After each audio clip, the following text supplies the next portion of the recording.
네, 안녕하세요. 데이터 분석을 위한 통계학 리뷰에 대해서 계속 진행하고 있습니다. 지난 시간에 저희가 평균, 분산, 표준 편차 등 이렇게 어떤 데이터들의 대표값들을 알아보고 있는데요. 잠깐 좀 정리를 해보면 저희가 평균이라는 대표값을 가장 많이 쓰고 있고, 요거에 같이 짝으로 분산, 데이터가 얼마나 이렇게 분포되어 있는지, 표준 편차도 쓰고 있죠. 반면에 우리가 또 많이 쓰는 게 이제 중간값, 또 미디언 이렇게 많이 표현하는데 중간값을 많이 쓰고, 여기에 대비되는 걸로 용어가 여러 가지 용어를 쓰는데 평균 편차 이런 얘기도 쓰고 평균 절대 편차 이런 말도 씁니다. 이건 표준 편차하고는 달라요. 표준 편차. 이 평균 편차 같은 경우에는 아까 그 편차들의 분산 같은 경우는 편차들의 제곱을 더했다면 이거는 편차들의 절대값 다 더해서 n으로 나눈 이런 값이죠.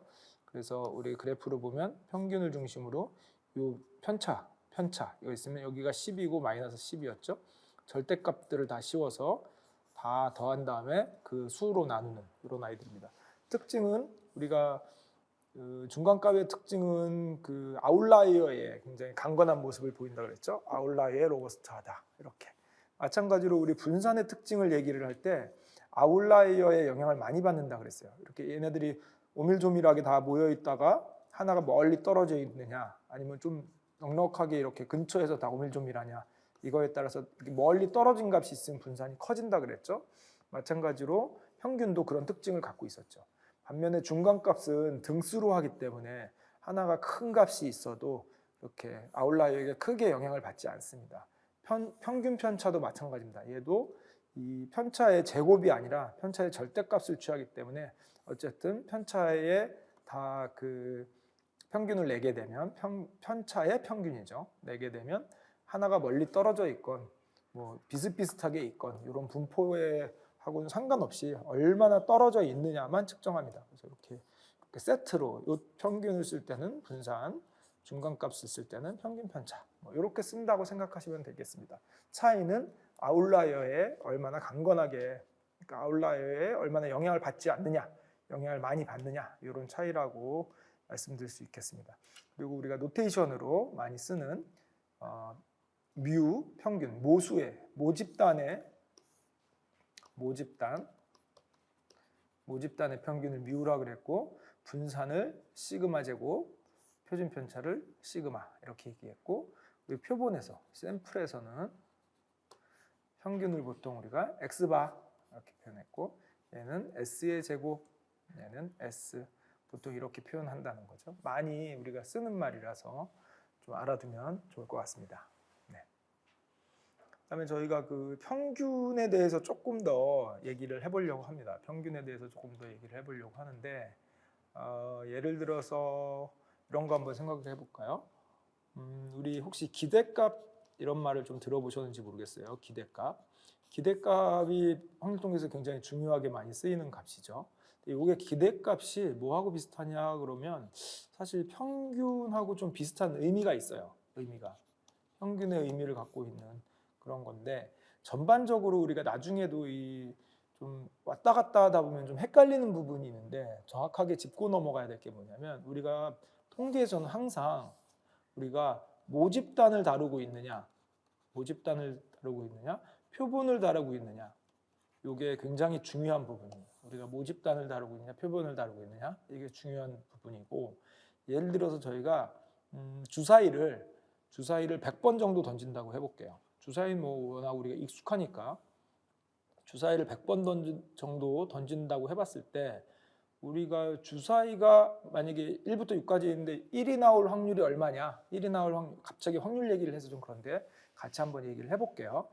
워낙 우리가 알고 있는 내용이니까 1이 나올 확률이 얼마냐? 그러면 보통 우리가 6분의 1 이렇게 얘기하죠. 2가 나올 확률이 얼마냐? 6분의 1 이렇게 얘기합니다. 3 마찬가지. 그래서 6이 나올 확률이 얼마냐? 6분의 1 이렇게 얘기를 합니다. 그러면 우리가 여기서 이거 확률이죠. 확률. 그러면 여기서 갑자기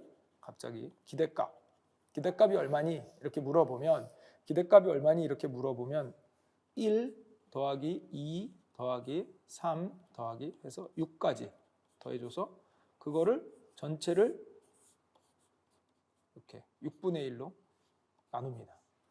그러면 이게 아마 3.5인가요? 그렇게 될 것 같아요. 3.5쯤 되는데 이거 가만히 보면 우리가 평균 내는 거하고 비슷하죠. 얘 더하기 얘 더하기 얘 더하기 얘 한 다음에 이거를 6개니까 6분의 1 나옵니다.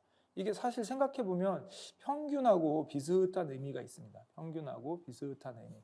근데 요거를 좀 잘 생각해 보면 어떤 의미냐면 기대값이라고 하는 거는 이게 우리가 1 더하기 2 더하기 3 더하기 이렇게 해서 6까지 더했는데 사실은 이거는 모집단에 대한 얘기입니다. 기대값이라고 하는 거는 모집단. 모집단은 우리가 무한대만큼 던졌다고 보는 거예요. 예를 들어서 이게 6개가 있는 게 아니라 예를 들어 뭐 60억 개쯤. 사실은 이게 모집단은 무한대니까 60억 개보다 큰데도 예를 들면 대충 우리가 생각하기 좋게 60억 개쯤 이렇게 만약에 모집단이 있다고 할 때 그거의 평균을 구해봐라. 그거의 평균을 구해봐라.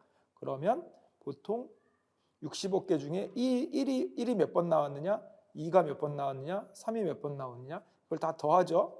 그럼 1이 뭐 대충 만약에 이게 아이디어라는 경우라면 60억 개니까 1이 한 10억 번, 얘도 10억 번, 다 10억 번씩 나왔을 거예요. 다.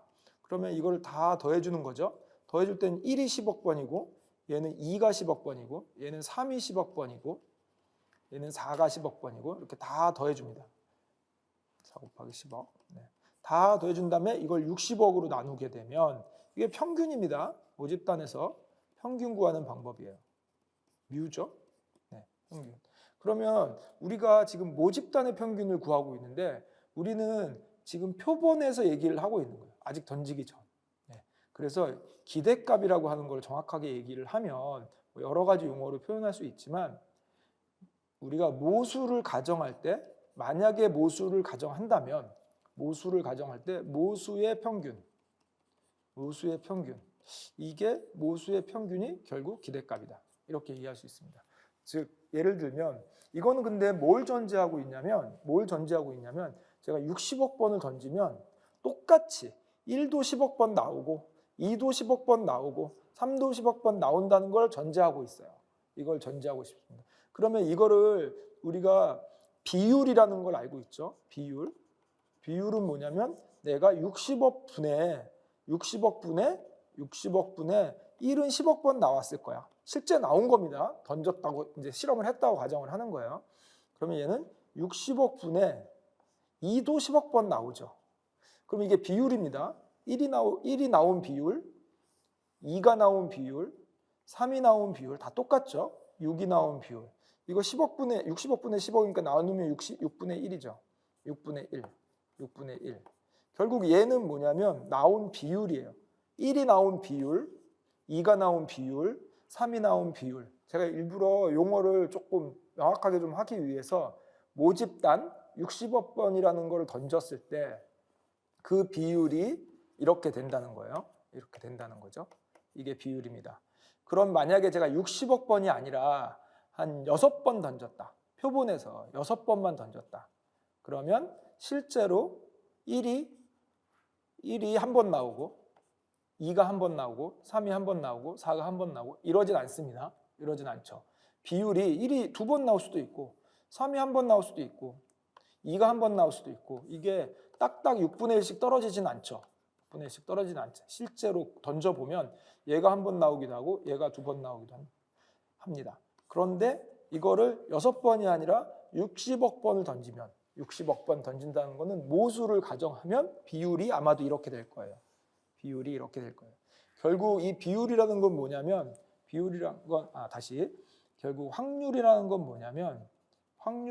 뭐냐면 제가 6분의 1이라고 얘기합니다. 주사위가 1이 나올 확률은 6분의 1, 2가 나올 확률은 6분의 1, 3이 나올 확률도 6분의 1이라고 얘기해요. 근데 실제로 6번이나 한 60번 던져보면 얘가 10번, 얘가 10번 이렇게 나오지는 않죠. 비율이 이렇게 딱딱 떨어져서 나오지는 않습니다. 그런데 이거를 무한대만큼 던지면 10억 이렇게 거의 똑같이 나온다는 거예요. 결국 확률이라는 건 뭐냐면 모집단의 비율 이렇게 얘기했습니다. 이렇게 얘기할 수 있습니다. 모집단의 비율 이렇게 얘기할 수 있습니다. 마찬가지로 우리가 기대값이라고 하는 건 뭐냐면 모집단의 평균 이렇게 얘기합니다. 그래서 우리가 이렇게 주사위가 6분의 1씩 있을 6개가 있는 주사위 같은 경우에 확률이 1이 나올 확률이 얼마니? 라고 물어보면 6분의 1이라고 얘기합니다. 이거 우리 너무 많이 해서 쉽게 알고 있죠. 근데 실제로 한 10번쯤 던져보면 6분의 1의 확률로 나오지 않습니다. 그러면 무슨 뜻이냐면 이거를 무한대만큼 던졌을 때 60억, 120억 이렇게 던졌을 때 그 비율을 보면 실제로 6분의 1 정도가 나온다 이런 뜻입니다. 그래서 확률이 의미하는 건 뭐냐면 모집단의 비율을 우리가 확률이라고 얘기합니다. 기대값이 얼마니? 라고 물어보면 3.5쯤 되는데 이거는 무슨 뜻이냐면 모집단의 평균 이렇게 얘기할 수 있습니다. 지금 나의 평균이 모집단의 평균은 아니죠. 왜냐하면 주사위를 6번 던져보면 1이 한 번 나올 수도 있고 2가 뭐 2번 나와서 4가 될 수도 있고 3은 안 나올 수도 있고 뭐 이렇게 됩니다. 그래서 평균을 내보면 3.5가 아닙니다. 3.5가 아니에요. 근데 모집단으로 가게 되면 3.5가 된다는 거죠. 그래서 우리가 좀 용어를 정리를 해보면 기대값이라는 거는 모집단의 평균, 확률이라는 거는 모집단의 비율 이렇게 얘기를 합니다. 근데 우리가 실제로 모집단을 실험을 하고 얘기를 하지는 않아요. 그래서 우리가 결국 무슨 얘기냐면 확률과 기대값은 추측치예요. 추론한 값이라고 얘기를 해야 되나요? 네. 실제 값이 아니라는 거예요. 비율과 평균이라는 말 자체는 실제 실험 후의 값입니다. 실험 후에 나타난 값. 왜냐하면 실험을 해야 1이 몇 번 나왔는지 2가 몇 번 나온지를 알고 그것의 평균을 구할 수 있습니다. 실제 비율도 1이 몇 번 나온지 2가 몇 번 나온지 알고 비율을 구할 수 있습니다. 그렇게 보면 확률이나 기대값은 모집단에 대한 얘기니까 모집단은 실제로 우리가 실험을 할 수가 없잖아요. 하지도 않고. 그러다 보니까 얘는 모집단의 비율이고 모집단의 평균이다 보니 확률과 기대값에 의미하는 말은 이 의미는 실험 전의 추론값입니다. 실험 전. 이게 굉장히 저는 중요하다고 봐요. 우리가 확률, 주사위를 던졌을 때 1이 나올 확률이 얼마냐라고 물어보면 만약에 한번 던졌어요. 그럼 1이 나오든 2가 나오든 나왔겠죠. 실험을 하는 순간 확률은 없어져요. 실험하는 순간 확률이라는 것은 의미가 없어져요. 확률은 실험 전의 값입니다. 실험 전에 우리가 추측하는 값. 그다음에 만약에 실제로 던졌다. 그러면 이제 확률이라는 얘기 안 하고 비율입니다. 그리고 평균이라고 얘기할 수 있겠죠. 모집단의 평균. 그리고 그렇다면 실험 전에는 뭐라고 얘기하냐? 확률이라고 얘기하고 평균이라고 얘기하지 않고 기대값이라고 얘기합니다. 그러면 여기서 말하는 기대값과 평균은 다르죠. 왜냐하면 평균은 실험 후에 실제로 나온 값들로 평균을 낸 거예요. 내가 10명을 뽑아갖고 이렇게 키를 재봤더니 평균이 얼마더라. 이렇게 얘기를 하는 거죠. 기대값이라는 건 뭐냐면 그거를 모집단만큼 우리가 무한대만큼 실험을 했을 때 평균이 얼마가 될 것이냐라고 물어보는 거고 그게 기대값입니다. 확률도 마찬가지죠. 제가 주사위를 10번 던져서 1이 나올 비율과 2가 나올 비율, 3이 나올 비율을 따로따로 측정을 했다. 그거는 비율입니다. 그리고 확률이라는 건 뭐냐면 던지기 전에 1이 과연 나올 확률이 얼마냐라는 걸 물어본다는 건 무슨 뜻이냐면 이거를 수억 번, 수십억 번, 수백억 번 던졌을 때 과연 1이 나올 비율이 얼마가 될까? 그거를 예측해보자. 그게 우리가 확률이라고 얘기합니다. 근데 우리가 확률이나 기대값은 이미 어떻게 보면 알려져 있어요. 알려져 있습니다. 그래서 확률은 우리가 어떻게 보면 구하는 값이 아니라 어떤 특정한 상황에 확률이라는 것은 알려져 있습니다. 아이디어를 정상적인 주사위라면 1이 나올 확률은 6분의 1이다. 정상적인 페어한 동전이라면 앞면이 나올 확률은 2분의 1이다. 뒷면이 나올 확률은 2분의 1이다. 이렇게 알려져 있는 거죠. 그래서 우리가 통계에서 우리가 확률을 사용을 할 때는 뒤에서 좀 볼 텐데 확률을 사용을 할 때는 이렇게 알려져 있는 값을 기반으로 우리가 뭔가를 추론한다. 이렇게 생각하면 될 것 같아요. 주사위가 나올 확률은 6분의 1이야. 근데 네가 실제로 주사위를 던져봤더니 1이 나올 확률이 원래는 6분의 1이어야 되는데 너무 조금 나온 거 아니야? 그럼 주사위가 뭔가 조금 삐뚤어진 주사위 아니야? 뭐 이렇게 예측을 하는 거죠. 네, 그런 개념입니다. 그래서 우리가 통계에서 확률을 다룰 때는 뭔가 구하는 값이라기보다는 이미 주어진 값인 경우가 많습니다. 우리가 알려진 값. 네, 그래서 이거는 뭐 우리가 실제로 실험은 해보진 않았지만 만약에 무한대본을 실험을 한다면 이렇게 될 것이다 라고 생각을 먼저 하는 거죠. 실험을 딱 하는 순간 확률은 없어져요. 실험을 하는 순간 확률은 없어집니다. 기대값도 마찬가지. 기대값도 없어집니다. 우리가 실험을 하는 순간 우리가 알게 되는 거는 비율이나 실제 평균 값 이런 거를 알고 있다. 이렇게 생각하면 됩니다. 그래서 요 말이 포인트인 것 같아요. 확률은 모집단의 비율이다. 모집단을 가정을 했을 때 이렇게 될 것이다. 기대값은 모집단의 평균이다. 모집단이 이렇게 됐을 때, 수없게 만들어졌을 때 그때의 평균이다. 이렇게 생각하면 될 것 같습니다. 이 두 가지 개념이 저희가 중요한 의미를 갖고 있습니다. 그래서 평균이나 기대값, 확률, 비율 이런 얘기를 모집단과 표본에 이렇게 엮어서 같이 한번 얘기를 해봤습니다. 그 다음에 저희가 평균에 대해서 계속 얘기를 하고 있는데 평균에 대해서 조금 더 자세히 얘기를 해보려고 합니다. 그다음에 우리 좀 전에 말씀드렸던 확률과 기대값, 모수, 추론 이런 얘기는 뒤에 가서 우리 검정 얘기를 할 때 조금 더 확률, 분포 이런 얘기를 조금 더 뒤에서 하려고 합니다. 통계에서 확률을 어떻게 사용하고 있는지 이런 거에 대해서 조금 더 하려고 합니다. 우선 저희가 평균에 대해서 얘기를 하고 있으니까 평균을 조금 더 자세하게 한번 살펴볼게요. 이렇게 보면 이 그림에 보면 일단 산술평균, 기하평균, 조합평균 이렇게 나타내고 있어요. 우리가 산술평균이 우리가 알고 있는 평균입니다. 근데 평균이 이렇게 한 가지만 있는 게 아니라 여러 가지가 있어요. 일부러 어렵게 만들려고 여러 가지를 만든 게 아니라 필요해서 그렇게 만들어놨어요. 예를 들어볼게요. 만약에 예를 들어서 여기가 1이었는데 처음에 제가 2만큼 전진했어요. 그러면 3 이렇게 되죠. 그 다음에 4만큼 전진했어요.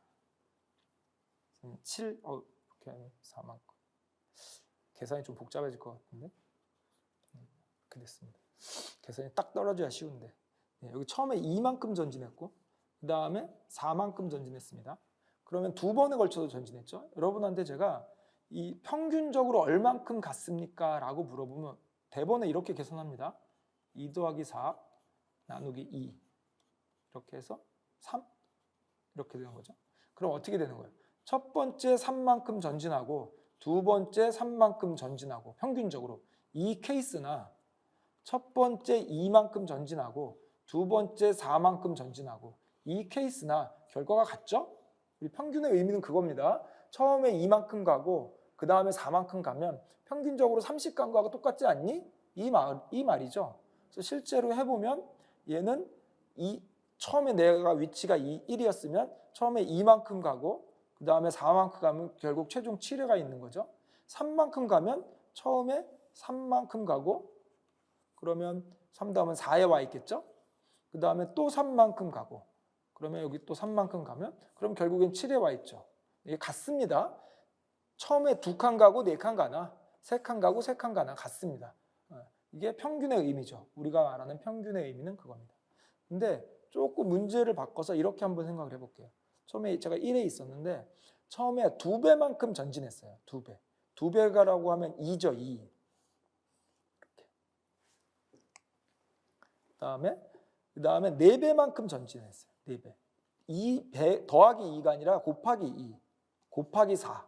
이렇게. 그러면 2, 4, 8이 되죠. 2, 4, 8. 이렇게 됩니다. 그러면 제가 처음에 곱하기 2만큼 전진했고 두 번째 곱하기 4만큼 전진했어요. 그럼 아까처럼 똑같은 원리로 평균을 냈을 때 2 더하기 4를 해서 2로 나눠볼게요. 그러면 3이죠. 그럼 제가 처음에 3배만큼 전진하고 두 번째 4배만큼 두 번째도 3배만큼 3이니까 위하고 똑같이 거꾸로 썼네요. 위에는 얘부터 썼는데 이렇게 똑같이 위하고 똑같이 한번 써봤어요. 그리고 한번 해볼게요. 처음에 2배만큼 전진하면 여기죠. 4배만 2, 4, 8이니까 여기입니다. 근데 이걸로 한번 해볼게요. 처음에 3배만큼 전진했어요. 그럼 3이죠. 그 다음에 3배만큼 또 전진했어요. 그럼 3, 3은 9입니다. 9에 와 있죠. 그럼 얘하고 같지 않다는 거예요, 지금. 그래서 이거를 평균의 의미가 지금 위와 같은 의미인데 이거 뭐가 잘못된 거죠. 어디서 뭐가 잘못됐냐 보면 여기는 더하기 2, 더하기 4였던 반면에 여기는 곱하기 2, 곱하기 4가 됐다는 게 차이점이에요. 그래서 이런 경우에는 이걸 저희가 산술평균이라고 부릅니다. 우리가 알고 있는 그 평균. 이걸 저희가 기하평균이라고 불러요. 이 경우에는 그러면 우리가 기하평균을 왜 만들었냐? 산술평균으로 하니까 맞지가 않더라는 거예요. 그래서 이걸 어떻게 해야 되느냐 그러면 기하평균을 어떻게 구하냐면 2 더하기 4가 아니라 2 곱하기 4를 한 다음에 나누기 2가 아니라 루트 2를 씌워주는 거예요. 이렇게 계산하는 게 기하평균입니다. 3개면 3번 곱하고 3루트군, 4개면 4번 곱하고 4루트군입니다. 그러면 이게 조금 숫자가 딱 떨어지지 않아서 그런데 결과가 답이 2루트 2입니다. 2루트 2. 루트 8이니까. 그럼 이게 무슨 뜻이냐면 처음에 2배만큼 전진하고 두 번째 4배만큼 전진한 건 뭐하고 똑같냐면 처음에 3배가 아니라 평균이 3배가 아니라 처음에 2루트 2배만큼 전진하고 그 다음에 두 번째도 2루트 2배만큼 전진한다. 이렇게 하면 결국 같아진다. 이게 평균의 의미죠. 그래서 아까처럼 30 전진해서 9를 만드는 게 아니라 처음에 2루트 2배만큼 전진해요. 그러면 2루트 2 하면 여기가 2루트 2가 되죠. 그 다음에 또 2루트 2배만큼 전진해요. 그러면 2루트 2에다가 2루트 2를 곱하면 2루트 2 곱하기 2루트 2면 이거는 4하고 루트 4니까 2, 4, 8이 됩니다. 결국 이 자리에 온다는 거죠.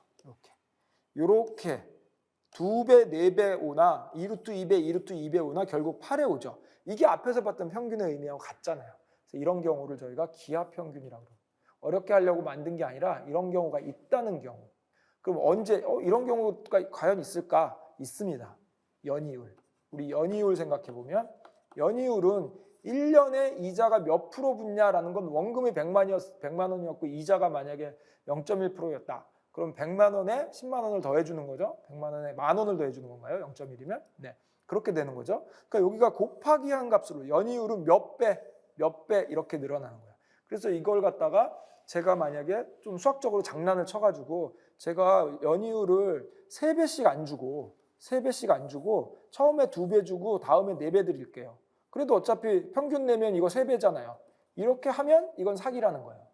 2배, 4배 한 거하고 3배 2번 한 거하고는 값이 달라져요. 3배 2번 한 게 더 큰 값이 나오죠.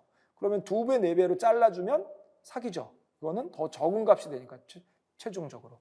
그래서 이런 경우에는 연이율이나 이런 거를 계산할 때 이건 경우가 어떤 경우냐면 뭐가 배수로 증가할 때 몇 배 이런 식으로 증가할 때는 산술평균을 쓰시면 안 돼요. 이럴 때는 기하평균을 쓰셔야 됩니다. 그래서 제가 3배 이렇게 잘라주는 게 아니라 루트 2배, 2루트 2배, 2루트 2배 이렇게 잘라야 이거하고 같잖아. 근데 이거는 3이 루트 9니까 얘가 더 크죠? 그러면 사기 아니에요? 이렇게 말할 수 있어야 된다는 겁니다. 실제로도. 네, 그래서 이렇게 산술평균과 기하평균은 용도가 달라요. 우리는 산술평균을 많이 접하고는 있지만 실제 많은 그 범위에서 기하평균을 쓰고 있습니다. 그래서 산술평균, 기하평균 이렇게 돼요. 마지막으로 하나 더 있는데 조합평균이라는 게 있어요. 조합평균. 그러니까 제가 산술평균, 기하평균 이걸 평균의 종류를 막 나열하기 위해서 말하는 게 아니라 실제로 쓰임새가 있기 때문에 이렇게 말하는 거예요. 자, 몇 배가 되냐? 곱하기. 뭔가 곱하기로 이루어지는 건 조합평균이었고 더하기로 이루어지는 건 산술평균이었죠. 조합평균은 이렇게 들어가는 거예요. x분의 1, y분의 1 뭔가 이런 식으로 분수로 들어가는 거예요. 예를 들면 가장 간단한 예가 이 점에서 이 점까지 만약에 뭐 10km예요. 가는데 2시간 걸리고 오는데 4시간 걸렸으면 평균적으로 얼마 걸렸을까? 2 더하기 4에서 2로 나누면 2 더하기 3, 3시간 걸렸냐? 뭐 좀 이런 걸 물어보고 있는데 이때 시간이나 키로수는 괜찮은데 제가 속도를 가지고 얘기한다면 속도를 가지고 얘기한다면 가는데 2분의 10 걸린 거죠. 속도가 가는 데는 맞죠? per second니까. 네, 그러면 5km per hour 걸린 거예요. 올 때는 4분의 10 걸린 거죠. 아, 또 딱 떨어지지 않네요. 4, 2, 8, 4, 5, 20, 2.5인가요? 네. 5km per hour. 이만큼 걸렸습니다. 자, 그러면 이거 5 더하기 2.5 해서 2로 나누면 맞을까? 혹은 5 곱하기 2.5 한 다음에 루트 씌우면 맞을까? 네. 결론적으로 말씀드리면 맞지 않습니다. 이거는 조합 평균을 구해야 돼요. 왜? 우리가 속도를 얘기할 때는 10이 고정이고 밑에 분모가 바뀌고 있죠. 10이 고정, 분수가 고정, 그러니까 분자가 고정이고 분모가 바뀌고 있는 거에 평균을 구할 때는 당연히 이렇게 구하면 안 됩니다. 나중에 원리를 따져보면 알겠지만 변하는 거는 분모예요. 그러면 이걸 만약에 제가 속도라고 한다면 조합 평균을 구할 때는 5분의 1 더하기 2.5분의 1 이렇게 한 다음에 이거를 평균을 내요. 그 다음에 다시 역수를 취해야 됩니다. 원래로 돌아가야 되니까. 원래 우리 산수 평균도 다 더한 다음에 나누기 2를 하는 이유가 원래 거하고 맞추려고 하는 거죠. 조합 평균도 다 곱한 다음에 루트를 취하는 이유가 원래 거하고 맞추려고 하는 거죠. 이것도 역수를 취해서 평균을 냈으니까 다시 역수를 다시 취해줘야 돼요. 그래서 조합 평균은 뭐냐면 말로 하면 역수를 취해서 평균을 낸 다음에 다시 역수를 취해주는 그런 경우가 저희가 조합 평균이다 얘기합니다. 그러면 조합 평균이 제일 어렵죠? 조합 평균 왜 이렇게 복잡하게 얘기하냐? 나중에 우리가 머신러닝에서 평가를 할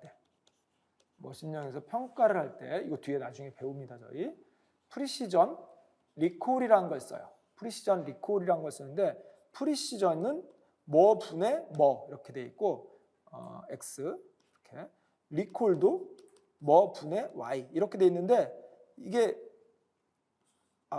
표현을 조금 잘못했네요. 프리시전은 x분의 공통, y분의 공통 이렇게 돼 있습니다. 요거하고 같아요. 요거하고.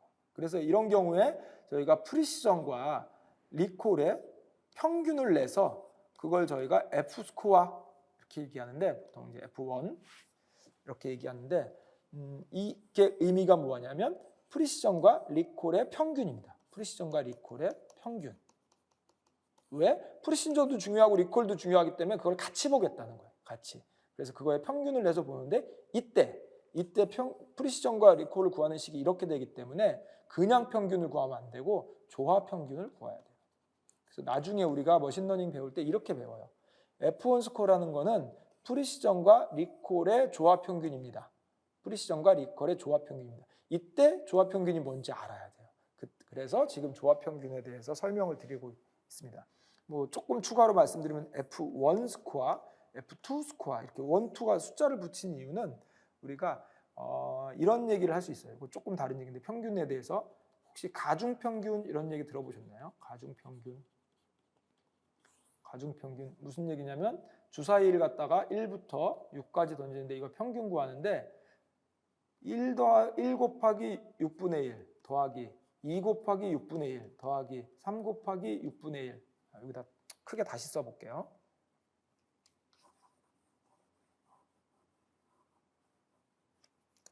제가 주사위 평균 한번 구해볼게요. 1 더하기 2 더하기 6까지 더해서 이거 6으로 나눠볼게요. 이거나 1 더하기 2 더하기 6까지 해서 곱하기 6분의 1 하나. 똑같죠? 같습니다. 근데 이건 6을 나눠 쓸 수도 있죠?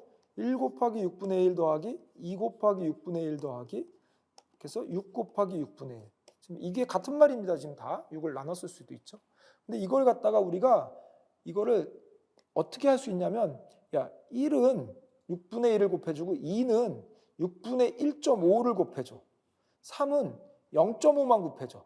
6 곱하기 1이 아니라 0.5만 곱해줘. 이렇게 할 수 있어요. 무슨 뜻이냐면 이거를 저희가 가중평균이라고 합니다. 왜냐하면 똑같이 2가 나와도 2한테 무게를 좀 더 주겠다는 얘기예요. 6을 똑같이 나와도 무게를 좀 더 안 주겠다는 얘기죠. 그래서 나중에 우리가 프리시전 리콜 할 때 평균을 내서 F스코어를 만드는데 뭔가 프리시전 쪽에 조금 더 무게를 주고 싶을 수도 있고 리콜에 조금 더 무게를 주고 싶을 수도 있습니다. 그걸 동등하게 준 게 F1 스코어예요. 그래서 용어를 정리를 하면 프리시전과 리콜이라는 측정값이 있는데 그걸 우리가 같이 보고 싶어. 그러면 평균을 내야 됩니다. 근데 그냥 평균을 내면 안 되고 이런 특징 때문에 조합 평균을 내야 된다. 조합 평균 중에서도 가중 평균을 낼 수 있다. 얘를 더 무게를 더 주느냐, 얘를 더 무게를 주느냐. 이럴 때 동등하게 준 걸 저희가 F1 스코어라고 부르고 F 스코어, F1, F2 뭐 이런 여러 가지 숫자가 따라서 P에 얼마나 주냐, R에 얼마나 줄 거냐, 무게 중심을 어느 쪽으로 줄 거냐 이렇게 얘기할 수 있고, 요거 가중 평균은 일반적으로 많이 쓰는 말입니다. 가중 평균. 우리가 평균을 구하는데 어느 쪽에 무게를 조금 더 주어서 어느 쪽에 무게를 좀 더 주고 무게를 좀 덜 주어서 평균을 구할 거냐. 우리가 가중 평균 얘기를 합니다. 그래서 정리를 해보면 우리가 알고 있는 평균에는 산술 평균만 알고 있었는데 조합 평균 똑같이 조합네요. 잘못 썼네요. 기하 평균이죠. 네. 산술 평균, 기하 평균, 조합 평균 이렇게 있고, 산술 평균은 뭔가 더하기로 이루어지는 애들, 기하는 곱하기, 조합은 분수로 이루어진 아이들, 이런 애들을 우리가 계산할 때 그렇게 한다. 보통 산술 평균 제일 많이 쓰고 연이율 같은 거 계산할 때 조합 평균 기하 평균 쓰셔야 되고, 그다음에 우리 머신러닝에서 많이 나오는 프리시전, 리콜, F1 스코어 이런 거 할 때 그 조합 평균을 써야 된다. 그래서 머신러닝 처음에 배울 때 아예 F1 스코어를 막 외우기도 해요. F1 스코어는 잘 못 외우겠는데 어떻게 되죠? 아마 P 더하기 R분의 2PR 뭐 이렇게 되는 것 같아요. 이거 이렇게 외우는 거 아니라 사실은 P하고 R을 조합 평균 내면 돼요. 왜냐하면 P분의 1 더하기 R분의 1 곱하기 2분의 1이니까 이거는 통분해서 PR 분의 P 더하기 R 그거의 2분의 1이죠. 전체를 역수를 취하면 P 더하기 R분의 2PR 이렇게 됩니다. 무슨 뜻이냐면 P와 R의 조합 평균이라는 얘기예요. 가중치는 1대1로 네, 주고 1씩 주고 조합 평균을 구한다. 이렇게 되는 겁니다. 이렇게 해서 그래서 조합 평균, 기하 평균, 산술 평균 이걸 알아야 되고, 더불어서 추가적으로 가중 평균도 알아두자. 가중 평균도 알아두자. 용어를 평균에는 이렇게 세 가지가 있는데 산술, 기하, 조화가 있고 가중 평균도 있다. 이렇게 생각하시면 되겠습니다. 이 정도 하시면 거의 평균에 대해서는 우리가 거의 다 알아봤고, 특히 머신러닝 할 때 이런 평균치들을 어떻게 쓰이는지 이런 거에 대해서 좀 많이 알아볼 수 있을 것 같습니다. 좀 더 자세히 우리가 할 수 있을 것 같습니다. 특징으로 보면 아마 이게 크기일 거예요. 얘가 제일 크고, 그 다음 제일 작고 뭐 이런 거.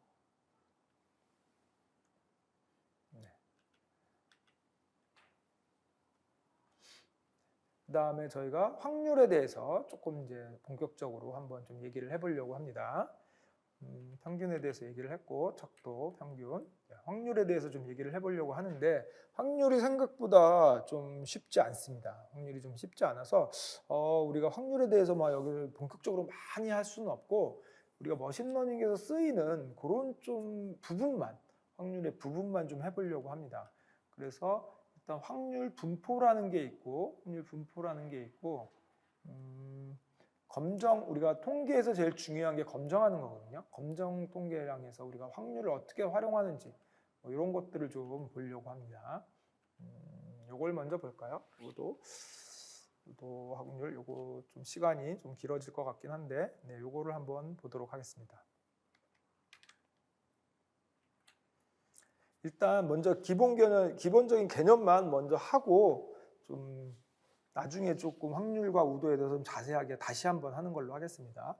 일단 기본 개념은 확률이라고 하면 우리가 뭐 여러 가지가 있는데, 제가 지금 얘기하고 싶은 건 확률은 실험 전값이라는 게 가장 중요합니다.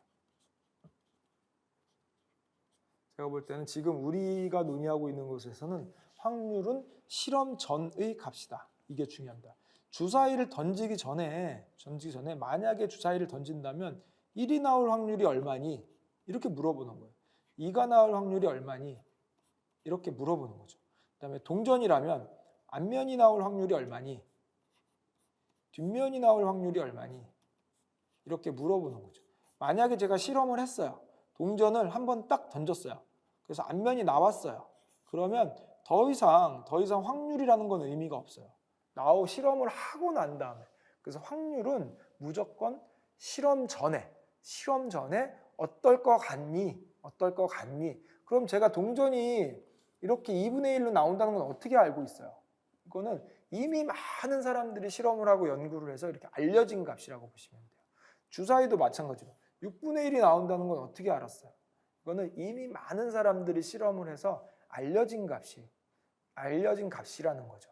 그래서 우리가 그 알려진 값들을 가져다가 쓰려고 하는 겁니다. 그래서 확률하고 비슷하게 우리가 많이 쓰는 게 확률 분포 이런 말을 많이 써요. 확률 분포라 그래서 정규 분포 제일 많이 쓰는 말입니다. 이제 우리 통계를 하면 너무 많이 나오는 말이에요. 정규 분포 이렇게 해놓고 가우시안 분포 이렇게 얘기하죠. 가우스라는 분이 찾아낸 거죠. 이런 거를 그림을 굉장히 많이 써요. 우리 그래프가 나오면 제일 먼저 뭘 해야 되냐면 X축은 뭔지 Y축이 뭔지 이걸 알아야 돼요. X축이 뭐고 Y축이 뭔지 이걸 알아야 이게 가장 중요합니다. 여기서 말하는 이 X축이 뭘 의미하냐면 이거는 측정값이라고 보시면 돼요. 예를 들어서 내가 키를 측정했다.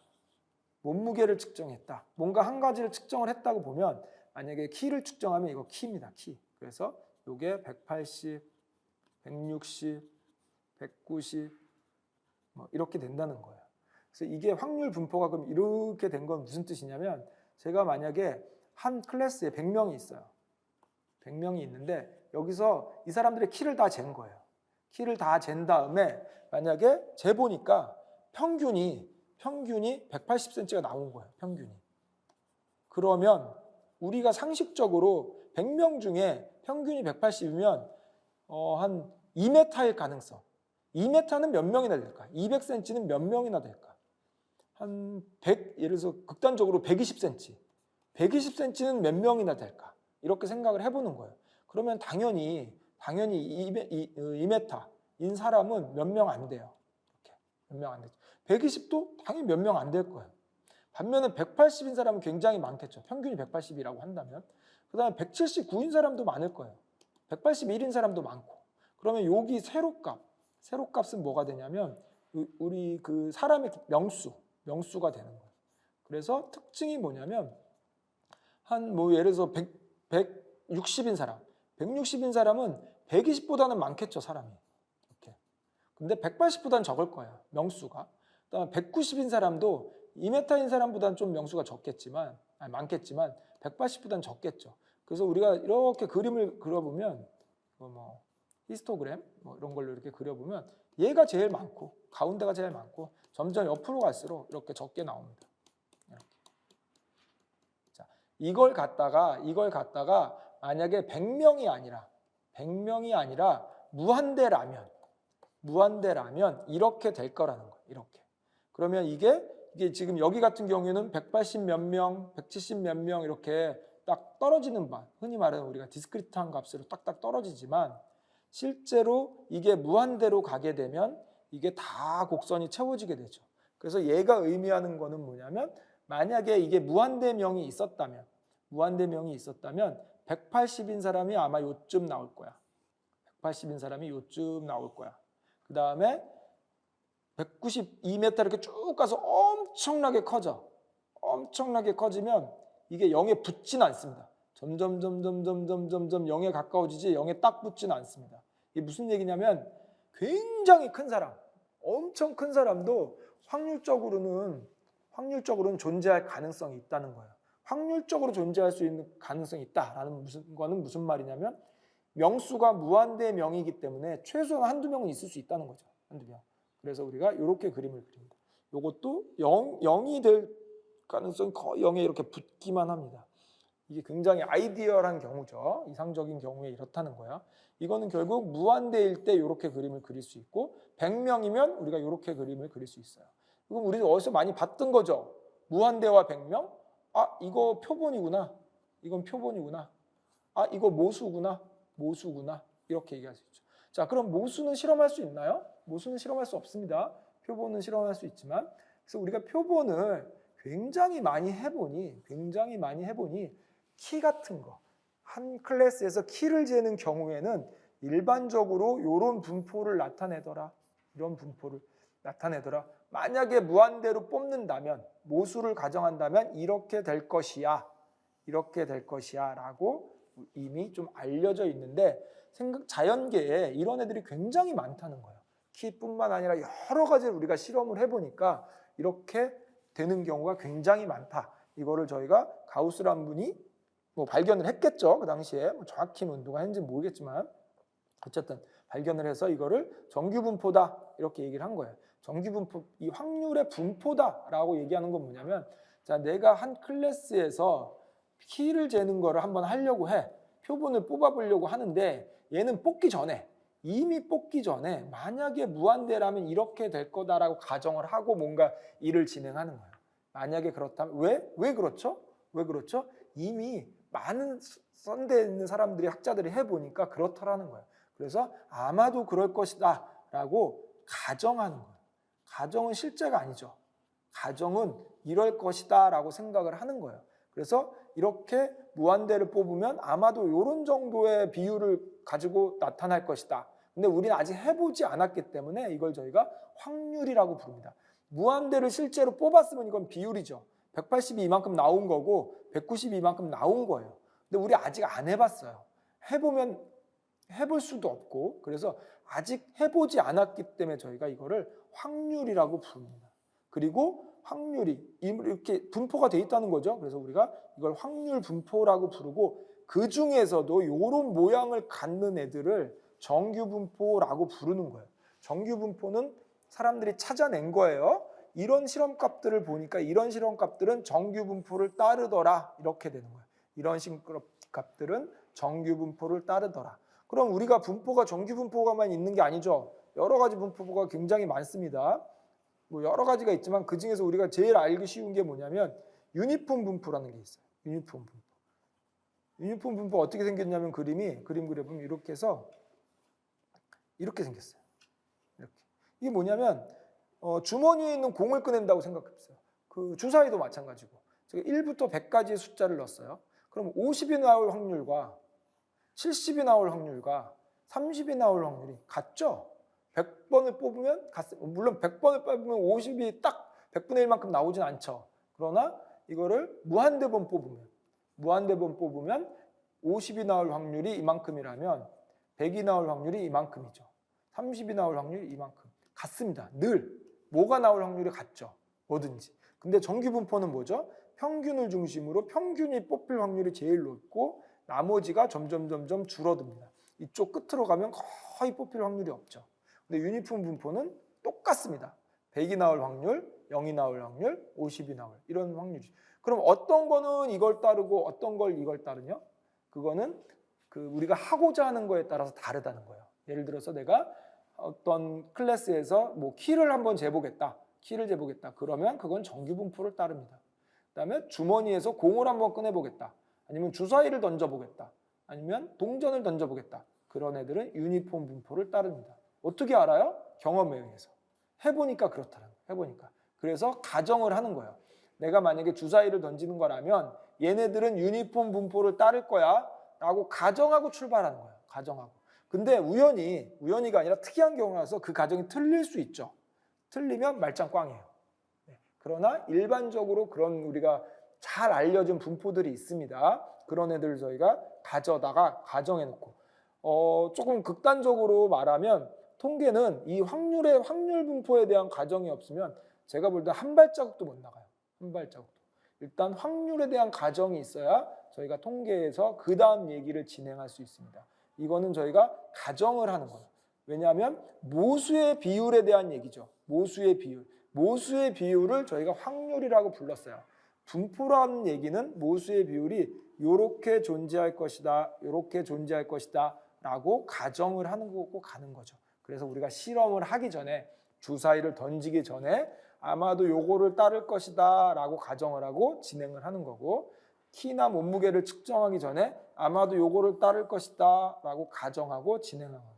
뒤에서 우리가 통계의 검정을 볼 때 이 가정을 우리가 어떻게 쓰는지 조금 더 알아보려고 합니다. 그럼 확률 분포는 이런 의미가 있고, 그럼 확률 분포는 두 가지밖에 없냐? 아니죠. 굉장히 많습니다. 뭐 정규 분포, 유니폼 분포, 뭐 카이스케 분포, F 분포, 뭐 푸아송 분포, 뭐 기타 등등 엄청 많습니다. 그건 이제 사람들이 점점 발견을 하는 거예요. 아, 이런 케이스에서는 이런 분포를 따르던데, 근데 내가 새로운 실험을 해봤더니 이상하게 예를 들어서 뭐 어떤 기기가 고장날 확률이나 이런 걸 해봤더니 이걸로 가정해놓고 봤더니 이거 안 돼. 여기도 안 되고 이거 안 돼. 그럼 어떡하지? 아, 새로운 분포를 따르는구나. 이렇게 분포를 찾아가는 거예요. 그래서 이게 가정이기 때문에 여기도 안 따르고 여기도 안 따르는 경우가 있습니다. 어떤 경우에. 그런 경우에는 그거에 맞는 분포를 저희가 우리 현대 학자들이 많이 찾아놓은 거죠. 그래서 우리는 그거를 근거로 해서 알려진 거에 대해서 이런 경우엔 이런 분포를 따르더라. 이 알려진 거에 대해서 우리가 진행을 하는 거고, 어떤 특별한 경우를 딱 맞닥뜨렸는데 어떤 분포도 안 따라. 그런 경우 있을 수 있죠. 근데 거기서 내가 규칙을 만약에 찾았어. 그러면 새로운 분포를 만들어서 여러분들의 이름을 붙이면 되는 거고, 만약에 그걸 못 찾았다. 그러면 이제 못 하는 거죠. 네, 이런 식으로. 그래서 우리가 확률이라는 거는 뭔가 실험을 하기 전 값이고, 실험을 하기 전에 모수를 가정하고 그 모수의 비율을 저희가 확률이라고 부른다.